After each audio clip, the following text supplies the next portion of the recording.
Когда Полина прибыла в Африку, она никак не ожидала оказаться в такой ситуации. Девушку встретил гид в аэропорту, который с друзьями отвез их до гостиницы. Путь занял несколько часов, во время которого джип тряс и качался на каждом ухабе. Гид рассказал о местности и неоднократно предупредил, что лучше не ходить по джунглям в одиночку. Во время поездки Полина заметила большое темное пятно среди деревьев. Тень начала приближаться к девушке. Скоро стало понятно, что это огромная горилла, которая явно была недовольна нарушением своей территории. Гримаса злости и острые клыки исказили морду животного. Внезапно горилла шевельнула головой и продолжила приближаться. Полина машинально сделала шаг в сторону, но нога ее заболела. Ей вспомнилось главное правило при встрече с медведем – притвориться мертвой. Полина опустила руки и легла на землю, надеясь, что горилла потеряет к ней интерес. Закрыв глаза, она старалась дышать максимально тихо. Вскоре за девушкой послышалось хриплое дыхание. Животное медленно обошло Полину, затрагивая ей руки и ноги своими огромными лапами. Когда она случайно коснулась поврежденной лодыжки, девушка издала приглушенный стон от боли. Зверь мгновенно отдернул свою лапу и потащил Полину через плечо куда-то. Внутри девушка почувствовала, что все ее надежды рушатся. Она испытывала ужасную мысль, что приведена в логово, чтобы стать пищей для животного. В этот момент Полина сильно пожалела о своей неподготовленности. Она не знала, чем питаются гориллы, и даже не обратила внимания на информацию о фауне перед поездкой. Возможности сопротивляться или убежать не было. Поэтому девушка схватилась за густую шерсть на спине животного, чтобы не упасть на землю. Горилла оттащила Полину в узкую пещеру и сбросила ее на землю. Девушка сильно ударилась и поранила колени и ладони.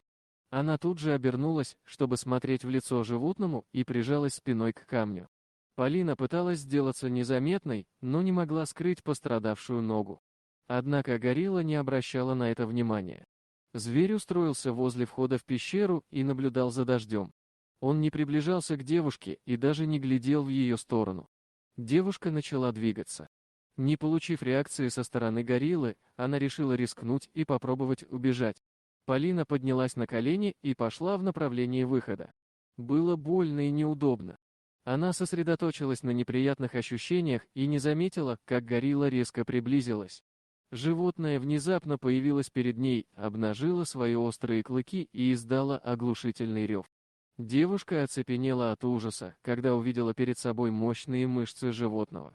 Полина понимала, что против такого сильного противника у нее нет никаких шансов. Горилла толкнула ее в плечо, подгоняя к стене. Вернувшись на свое место, Полина заметила, что животное устроилось у входа и снова устремило взгляд на стену дождя. В этот момент ей пришла догадка: горилла не нападает, а спасает ей. Она перенесла девушку в безопасное и сухое место и теперь охраняет ее от возможных хищников. Никто не посмеет тронуть Полину, так как горилла не позволит.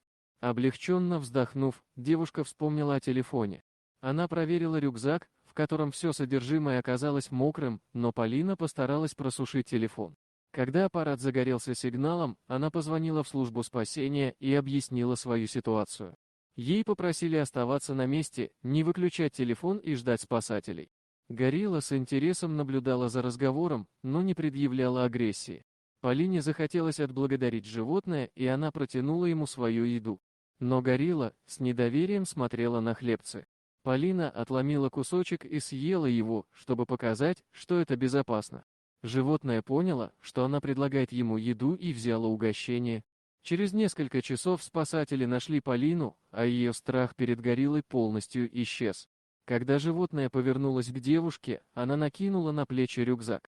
Горилла подняла Полину на плечо и вынесла ее из пещеры на поляну.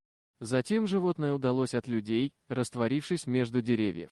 Вот такое удивительное видео. А что вы думаете по поводу данной истории? Делитесь своим мнением в комментариях. До новых встреч!